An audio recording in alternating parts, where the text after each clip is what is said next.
Love x Revenge brings you a story where silence speaks louder than cruelty, and truth shatters lies that once seemed unbreakable.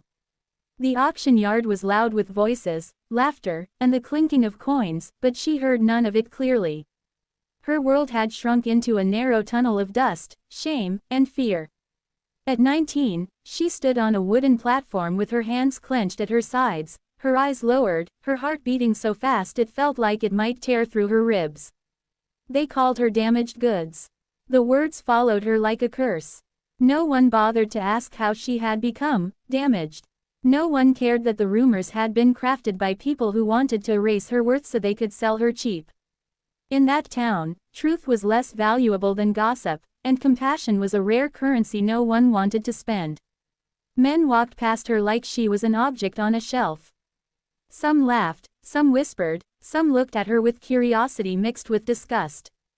A few stopped, studied her face, and then walked away when they heard the whispers. She's trouble, not pure anymore, not worth the price. Each sentence cut deeper than any blade. Then he arrived. He didn't come with laughter or loud words. He didn't push his way through the crowd. He simply appeared at the edge of the yard, tall, broad-shouldered, his presence quiet but heavy, like the calm before a storm. His hat was pulled low, shadowing his eyes. People knew him as the silent rancher from the far valley. He rarely spoke, he rarely smiled, and he never came to auctions. Until that day, he watched her from a distance, not with hunger or mockery, but with something else, something unreadable. She felt his gaze and looked up for the first time. Their eyes met. For a moment, the noise disappeared. She expected him to look away like the others. But he didn't. When the bidding started, it was half-hearted and cruel. The auctioneer's voice was sharp, almost mocking. Who'll take the girl no one wants? A few men shouted low numbers, laughing as if it were a joke. Then a calm, deep voice cut through the crowd. I will. Everyone turned. The silent rancher stepped forward. His bid was higher than anyone expected. The laughter stopped. The whispers changed tone. Why would he want her? Is he crazy? The rancher didn't respond. He didn't explain. He simply paid. And just like that, her fate changed. She walked behind him as he led her away from the yard. Her legs felt weak, her mind spinning with fear and confusion. She had heard stories about men who bought girls like her. None of them ended well. The ranch was far from town, surrounded by endless fields and quiet hills. When they arrived, the silence felt heavy but not threatening. He opened the door to the house and gestured for her to enter. Inside, everything was simple and clean. No luxury, no cruelty, no signs of chaos. He poured her a glass of water and placed it on the table, then stepped back as if afraid to come too close. You can stay here, he said quietly. His voice was rough, unused. She stared at him, unsure how to respond. That's it, she asked. He nodded. No orders, no threats, no conditions. That night, she slept in a real bed for the first time in months. She didn't sleep deeply, fear kept her half awake, but nothing happened. No footsteps, no shouting, no hands grabbing her in the dark. Morning came with sunlight through the curtains. Days passed. The rancher never touched her. He never raised his voice. He worked from sunrise to sunset, fixing fences, tending cattle, repairing tools. Sometimes she watched him from the porch, trying to understand why he had bought her.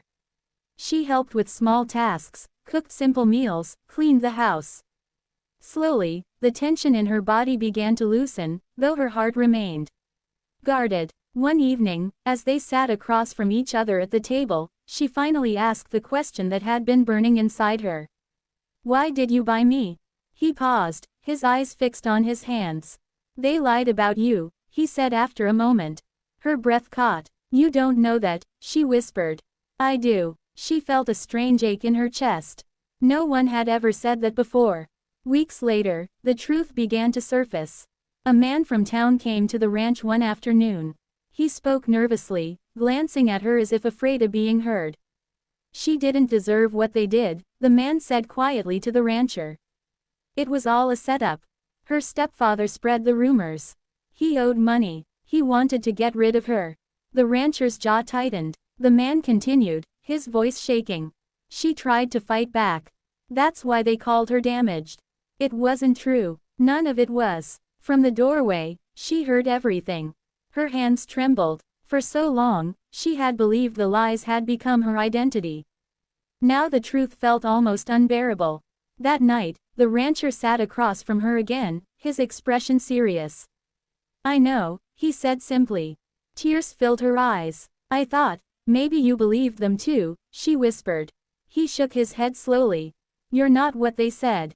The words shattered something inside her, something that had been locked away in pain and shame. She cried, not loudly, not dramatically, but quietly, as if every tear carried years of silence. From that day on, everything changed. The rancher no longer felt like a stranger. He began to speak more, though still sparingly. She learned that he had lost his family years ago, that silence had become his shield against the world. They were two broken people learning how to breathe again. But the town did not forget. Rumors followed them like shadows. People whispered that he was foolish, that he had ruined his reputation by taking in a girl like her. One day, the stepfather came to the ranch. He was drunk, angry, and desperate. "You think you can just take what's mine?" he shouted. The rancher stepped forward, his calm demeanor gone. "She was never yours," he said. The man laughed cruelly. "Everyone knows what she is." Before she could stop herself, she walked out of the house and stood beside the rancher. "Everyone knows what you made them believe," she said, her voice trembling but strong. For the first time, she didn't lower her eyes. The man faltered. The rancher's gaze was cold. "Leave," he said quietly. The stepfather left, but the damage he had done to her life could never be undone completely. Yet something new was growing inside her. Dignity. Months passed. The seasons changed. The ranch became her home, not a prison, not a purchase, but a place where she felt safe. The rancher never treated her like property. Slowly, carefully, he treated her like a person. One evening, as they watched the sunset over the fields, she realized something that scared her more than any rumor ever had. She trusted him, and maybe, just maybe, she was starting to feel something deeper. "You could leave," he said suddenly, as if reading her thoughts. She turned to him. "If you want," he added quietly. "You're free." She looked at the endless road beyond the ranch. The world that had once rejected her was still out there, waiting with its judgments and cruelty.